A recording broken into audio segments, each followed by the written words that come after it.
Imagine this. You're sitting in your living room, the very home you worked your entire life to build, sipping a warm cup of tea. It's evening. The house is quiet. Too quiet. Then you hear voices. Familiar voices. The voices of your son and his wife. You lean closer, heart pounding, because what you hear doesn't make sense at first. They're not talking about dinner plans. They're not laughing about a movie. No, they're whispering about you, about your mind, about how you're forgetful, how you are slipping. They're talking about forged documents, about a retirement home, about how to get you, yes, you, out of the house and into some facility where you'll fade away quietly while they take everything you've built. That's exactly what happened to Marisol, a 68-year-old mother who thought she could still trust her only son. But if Marcus and Angelica thought she was too weak, too fragile, too old to fight back, oh, they were about to learn a lesson the hard way. Because this story ends with justice and revenge served colder than ice. If you've ever been betrayed by someone you trusted, if you've ever had your kindness mistaken for weakness, you're going to feel every beat of this story. This isn't just about paperwork and manipulation. It's about a mother's dignity. It's about being underestimated, pushed to the edge, and then rising up to reclaim your power. So, if you love stories where karma strikes hard, hit that like button right now and subscribe for more tales where betrayal never goes unpunished. Trust me, this is one of the most jaw-dropping family revenge stories you'll ever hear. Let's start at the beginning. Before the lies, before the gaslighting, before the betrayal that nearly broke her.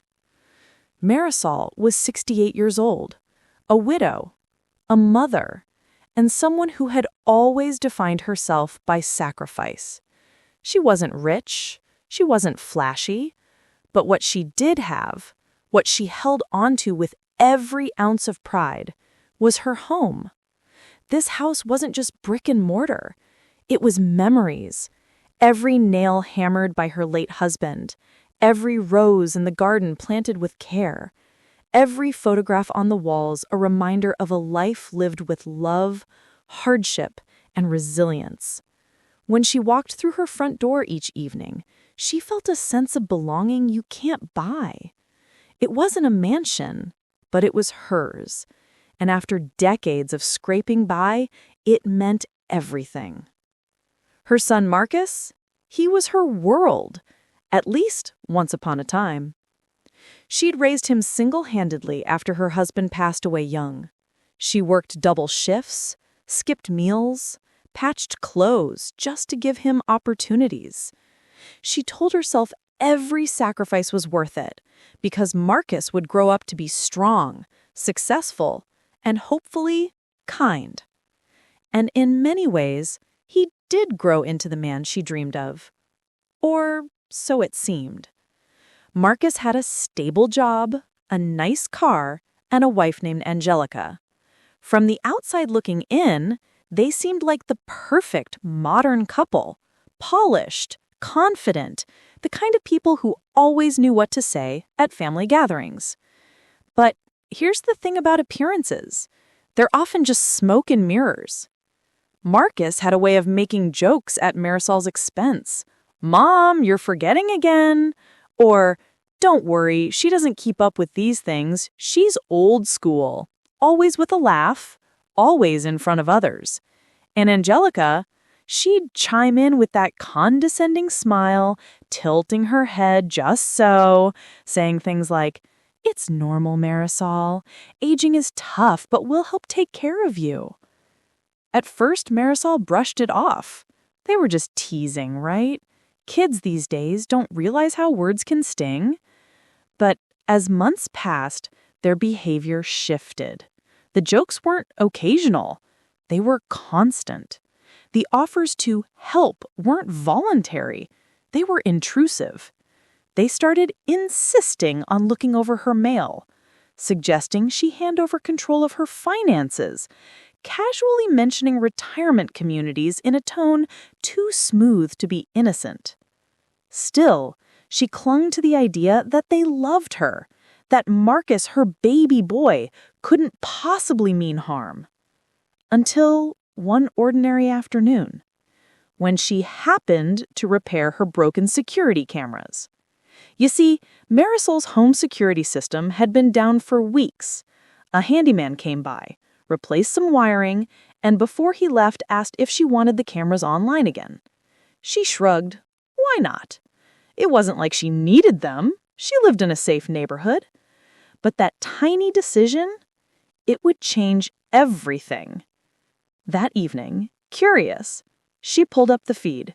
She didn't expect much, maybe a raccoon in the yard or Angelica bringing in groceries. But what she saw instead stopped her cold. The camera in the living room showed Marcus and Angelica sitting close together, their heads bent, whispering. Marisol leaned closer to the screen, straining to catch the sound. Marcus's voice, "She won't know what she's signing. She forgets things all the time." Angelica, "We'll get the documents ready. Once she's in a retirement home, it'll be easier. No distractions. No one questioning us." Marcus chuckled. "She'll thank us later. Besides, it's not like she can stop us." Marisol's chest tightened. She felt dizzy, like the floor had disappeared under her feet. Her own son, her flesh and blood, plotting, scheming, not to protect her, not to help her, but to strip her of the one thing she had left, her home. She sat there in silence long after they'd left the room, her tea gone cold in her hand. Her mind raced. Maybe she'd misunderstood. Maybe it was a cruel joke.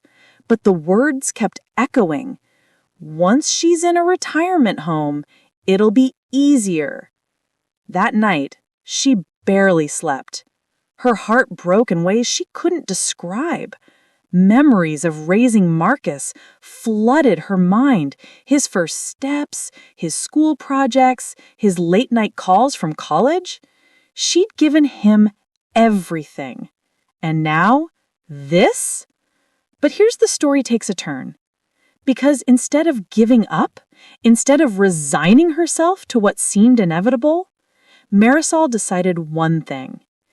If Marcus thought she was too old and too weak to fight back, then she would use that underestimation as her greatest weapon. But how do you fight back when your own family is gaslighting? When they're trying to paint you as mentally unstable? How do you protect yourself when the people closest to you are plotting your downfall? Marisol was about to find out, and her revenge, it would be more calculated and more devastating than Marcus or Angelica could ever predict. After that first shocking night of watching her cameras, Marisol couldn't unhear it. Every whisper, every glance, every time Marcus and Angelica leaned close together, her stomach twisted. She began checking the cameras daily, sometimes in the middle of the night, just to reassure herself she wasn't losing her mind. But what she found only confirmed her worst fears. Marcus and Angelica weren't just scheming casually. No, this was planned, methodical. Every conversation was another piece of the puzzle. One evening, she caught Angelica rifling through her desk drawers, pulling out bank statements, checking documents. Angelica muttered, "If we can just find the deed," and her voice trailed off. Another day, Marcus came in with a stack of papers. She heard him say, "We'll need her signature here, here, and here." Don't worry, she never reads the fine print. Angelica smirked. "And if she hesitates, we'll play the memory card. Just remind her she forgets things. Works every time. Marisol's blood boiled. Her jaw tightened as she sat in front of the screen. She wanted to storm into the room, scream, "How dare you!" But deep down, she knew an outburst wouldn't save her, not yet. If she confronted them too early, they'd deny everything. Worse, they'd accelerate their plan. So she bit her tongue, and she watched. And with every day that passed, the betrayal cut deeper. This wasn't strangers targeting her. This wasn't a scammer over the phone. This was her only son, the boy she'd once held in her arms, the boy who used to run to her when he was scared. That boy had grown into a man who looked at her not with love, but with calculation. The real danger wasn't just the scheming. It was how Marcus and Angelica began treating her day to day. It started small. A misplaced set of keys, a forgotten appointment, normal things that happen to anyone. But Marcus would pounce on them. "Mom, you're slipping again. You've got to admit it." Or Angelica's fake sympathetic sigh. "It's okay, Marisol. It's not your fault. Aging is hard. You just need support." At first, Marisol second-guessed herself. She'd pause mid-sentence, wondering if she had forgotten. Late at night, she'd whisper to herself, "Am I losing it? Am I really as bad as they say?" That's the cruel thing about gaslighting. It seeps into your bones.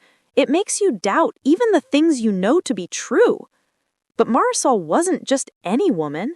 She'd lived too many years, fought through too much life to let herself be erased like that. The more they tried to undermine her, the more her anger solidified into resolve. And then the threats began. One morning, Marcus dropped a bomb over breakfast. "If you don't sign these papers, Mom, we'll have to cut off your insurance. It's not sustainable anymore." Insurance, her lifeline, her access to doctors, medicine. He said it so casually, as if her health was a bargaining chip. Angelica piled on. "And about the car, Marisol, maybe it's time we take the keys. It's dangerous for someone your age to be driving. You don't want to hurt yourself, do you?" That one stung. Driving wasn't just about transportation. It was about freedom, independence, the ability to visit friends, go to the store, live on her own terms. Without it, she'd be trapped. Their manipulation didn't stop there. One evening, through the cameras, she overheard their next move. "Angelica, we'll get Dr. Reynolds to sign off on a cognitive decline certificate. He owes us a favor. Once that's official, she's legally incompetent. Easy win." Marcus, "Perfect. Then the house is ours." Can you imagine the horror of hearing your child plot to declare you mentally unfit when you know, deep down, your mind is sharper than ever? That was Marisol's breaking point. She realized this wasn't just about paperwork. This was war. A war for her independence. A war for her dignity. And she wasn't about to lose. Marisol knew she couldn't fight them with emotion. She needed proof. Concrete, undeniable evidence. And so, she began her counterattack. First, she contacted a trusted friend, a woman from her church group, who had once mentioned knowing a private investigator. The next day, over coffee in a quiet cafe, she met him. A middle-aged man named Daniel, sharp-eyed, calm, and discreet. She explained everything, the whispers, the gaslighting, the threats. Daniel listened carefully, nodding. When she finished, he leaned in and said, "You're not crazy. And if they're really doing what you say, we can prove it." That reassurance alone lit a fire in her chest. Together, they set up hidden microphones in the living room, under the couch, near the dining table. Small cameras in discreet corners. The devices captured every word, every whisper. Over the next few weeks, Marisol collected hours of recordings. Marcus pushing papers at her, Angelica laughing about how easy it was to confuse the old lady, even discussions of forging documents. Every vile plan etched onto memory cards, ready for court. But Marisol didn't stop there. She needed medical proof, too. If they wanted to paint her as incompetent, she'd build a paper trail proving the opposite. She booked an appointment with a doctor she trusted, Dr. Patel. During the cognitive tests, she aced every section: memory recall, problem solving, orientation. At the end, Dr. Patel smiled warmly.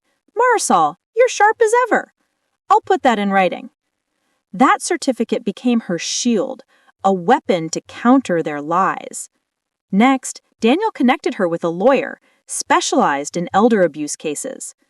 The lawyer, Mrs. Rivera, had seen it all: children exploiting parents, relatives stealing inheritances, caregivers draining accounts.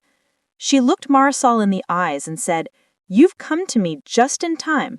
We'll make sure they never succeed." Together, they organized the evidence into an airtight case: recordings, documents, medical results, layer upon layer of proof. But there were close calls.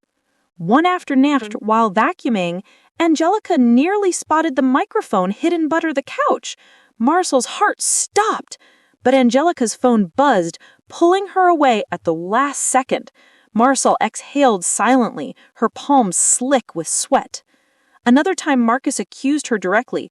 "You've been acting strange, Mom. You're not recording us, are you?" His eyes narrowed. Marisol forced a shaky laugh. "Oh, Marcus, why would I do something like that?"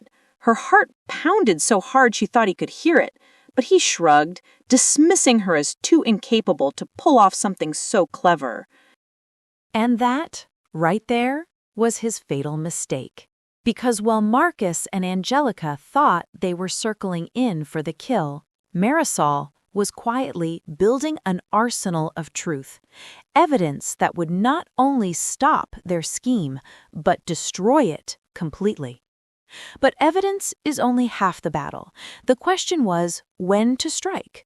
How do you confront the people closest to you, knowing they'll fight back, knowing they'll deny, knowing they'll twist every word? Marisol was about to learn that timing is everything. And when the moment came for her confrontation, it wouldn't just be tense. It would be explosive. By now, Marisol had evidence. She had a lawyer, a private investigator, and medical proof that her mind was sharper than ever. But she couldn't reveal her hand just yet. She needed to stall, to buy time, to let Marcus and Angelica dig themselves deeper into the hole they'd built. So she tried subtle pushback. When Marcus shoved documents at her, she'd smile sweetly and say, "Oh, I'll look these over later, dear. My eyes are tired right now." When Angelica pressed her with, "You need to sign today, Marisol," she'd feign confusion. "I'm not sure I understand. Why don't you explain it again tomorrow?" Each delay frustrated them more. Marcus's jaw would clench, his voice growing sharp. "Mom, stop stalling. This is for your own good." Angelica's patience thinned too. Her fake sweet voice cracked, revealing the venom beneath. "You're making this harder than it has to be." To them, it looked like resistance, born of confusion. To Marisol, it was controlled defiance. Every day she stalled, she gathered more recordings. Every refusal was another chance for them to show their true colors. But living under the same roof as your enemies, that's walking a tightrope with no net. And Marisol had more than a few heart-stopping close calls. One evening, Angelica flopped onto the couch, scrolling through her phone. She shifted a cushion, and her hand brushed against the corner of a small, black device, the microphone. Marisol froze in the doorway, pulse racing. Angelica's fingers lingered for a moment. Her eyes narrowed. Then her phone buzzed, and she answered a call distracted. She never noticed the device. Marisol's knees nearly gave out in relief. Another time, Marcus cornered her in the kitchen. His tone was sharp, suspicious. "Mom, you've been different lately. What are you hiding?" She forced a shaky laugh, trying to sound harmless. "Hiding? Me? Oh, Marcus, I can barely hide the cookies from you, let alone anything else." He studied her face for a long moment, then shrugged dismissively. "You're not capable of hiding much anyway." And that's when it struck her. His arrogance, his underestimation was her greatest shield. He truly believed she was too feeble, too scattered, too old to pull off a plan. And that blind spot, that was going to be his undoing. Still, the weight of secrecy was heavy. At night, alone in her bedroom, Marisol would clutch her blanket and whisper to herself, "Just a little longer, just hold on." Because the truth was, she wasn't just fighting for her home. She was fighting for her sanity. Every cruel word, every manipulation chipped away at her, but she held on with one thought: the day of reckoning is coming.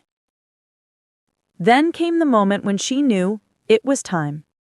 One evening, Marcus marched into the living room with Angelica at his side. He slapped a thick stack of papers onto the coffee table. "Enough games, Mom. Sign these tonight." Angelica crossed her arms, her voice dripping with false sympathy. "This is for your safety, Marisol. You don't want to make things ugly, do you?" Marisol's hands trembled, not with fear, but with the effort of restraint. Because right then, she knew. The wolf had bared its teeth. There was no more room for delay. That night she called her lawyer. She called Daniel, the investigator, and together they set the confrontation in motion. The next evening, the stage was set. Dinner simmered on the stove. Marcus and Angelica sat across the table from Marisol, smug confidence painted across their faces. Marcus slid the papers toward her again, tapping the pen against the signature line. "Let's get this done, Mom. Right here, right now." Marisol picked up the pen. She held it between her fingers, staring at the ink, letting the silence stretch. She could feel their eyes boring into her. Angelica leaned forward, her voice sharp. "Sign it, Marisol. Don't make this harder than it has to be." And then Marisol set the pen down, slowly, deliberately. She straightened her back, her voice calm but firm. "Do you think I'm incompetent? Do you think I don't see what you've been doing?" Marcus frowned, his tone defensive. "What are you talking about?"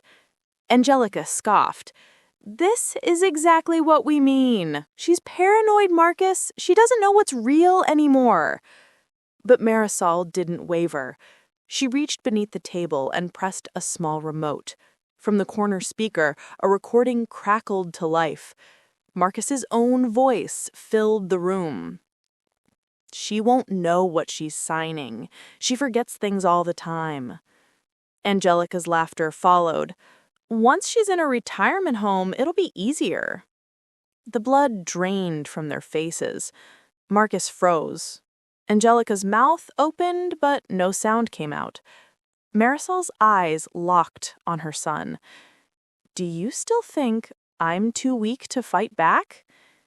And then, knock, knock, knock. The front door opened. Miss Rivera, the lawyer, stepped inside, followed by two uniformed officers. Daniel, the investigator, stood just behind them with a folder of evidence in his hand. Marcus shot to his feet. "This is a mistake! You can't just—" But the officer cut him off. "Marcus Alvarez, you're under arrest for conspiracy to commit fraud, forgery, and elder abuse." Angelica shrieked, lunging toward the table. No, she's lying! She's delusional!" But another officer stepped forward, cuffing her wrists. "Angelica Alvarez, you're under arrest for conspiracy, forgery, and elder abuse." Marisol sat perfectly still, her hands folded neatly in her lap, as her son and daughter-in-law were led away in handcuffs. Her heart pounded, yes, but it wasn't fear anymore. It was relief, a heavy, bittersweet relief that washed over her like a storm breaking. She had survived. She had fought back, and she had won the first battle. But the war wasn't finished, because arrests make headlines. Trials define legacies. And Marisol knew what came next would determine not only her future, but whether Marcus and Angelica would ever have the power to hurt her again.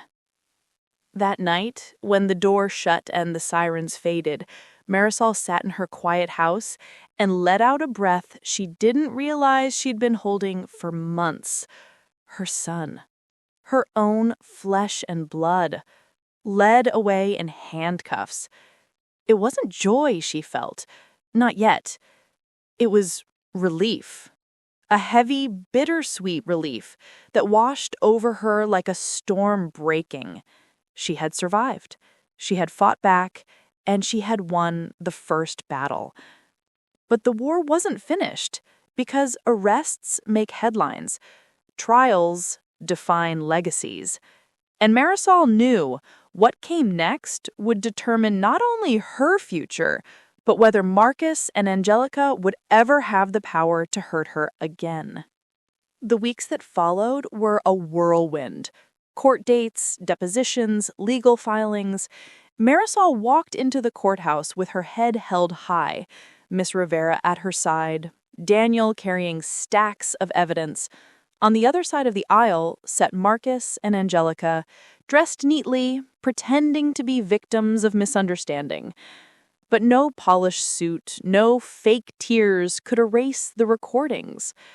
When the prosecution played the audio in open court, the jury's faces hardened. Marcus's voice boomed through the speakers. "She won't know what she's signing. She forgets things all the time."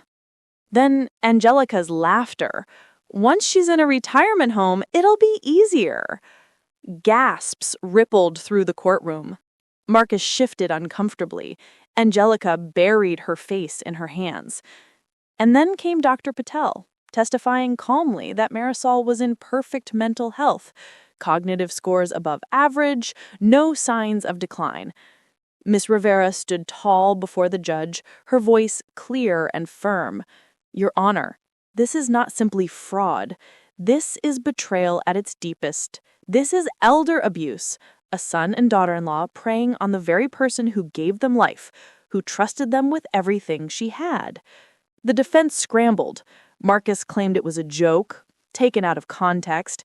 Angelica wept, blaming Marcus for influencing her. Her crocodile tears fell flat against the mountain of evidence. But the judge's face was stone. He saw through it all. When the verdict came down, it was swift and merciless. Guilty on charges of fraud, conspiracy, forgery, and elder abuse. Sentences were handed down. Time in prison, heavy fines, and perhaps most importantly, they signed a legal agreement renouncing any claim to Marisol's property forever. In that moment, Marisol felt something shift inside her. It wasn't just victory, it was freedom. For Marcus and Angelica, the fall from grace was brutal. Their community turned against them. Friends who once praised their charm now whispered words like disgrace and criminal. Employers cut ties. Neighbors looked away in disgust. Angelica, once so smug, broke down in court, sobbing, pointing fingers. "It was all Marcus. I didn't want this." Her crocodile tears fell flat against the mountain of evidence. Marcus sat hollow-eyed, realizing too late that his arrogance, his belief that his mother was too weak to fight back, had been his undoing. For Marisol, the sweetest revenge wasn't watching them in handcuffs. It wasn't even the guilty verdict. It was standing tall, her dignity intact, her home safe, knowing they could never touch her again. She didn't need to scream. She didn't need to gloat. Her silence was enough. Because in the end, they destroyed themselves. She had simply given them the rope. After the dust settled, life slowly returned to rhythm. Marisol tended her garden again, the roses blooming brighter than they had in years. Friends visited often, bringing meals, laughter, and warmth. Her church family surrounded her with love. And in that circle of care, she realized something profound. Family isn't always blood. Sometimes family is the people who respect you, support you, and love you without condition. Marcus and Angelica were gone from her life, but in their place grew a community stronger than ever. And Marisol herself, she was transformed. No longer the quiet, self-sacrificing woman who allowed others to speak over her, she had faced betrayal head-on and come out wiser, tougher, and prouder. Her home, her sanctuary, stood protected, and every time she walked through its doors, she felt not just safety, but victory. Sometimes the sweetest justice isn't rage, it isn't yelling, it isn't even revenge in the way we usually imagine. Sometimes the sweetest justice is patience, preparation, and letting people destroy themselves with their own greed. Marcus and Angelica thought Marisol was weak, that she was fading, that she couldn't fight back. But underestimating someone, that's the oldest mistake in the book. And for them, it was a mistake that cost them everything. If this story of betrayal and ultimate karma left you stunned, smash that like button right now. And tell me in the comments, what's the worst betrayal you've ever seen within a family? Would you have had the patience Marisol had, or would you have confronted them sooner? I want to hear your take. And of course, don't forget to subscribe. Join over 200,000 people who love seeing karma strike exactly where it's deserved, because here, betrayal never goes unpunished.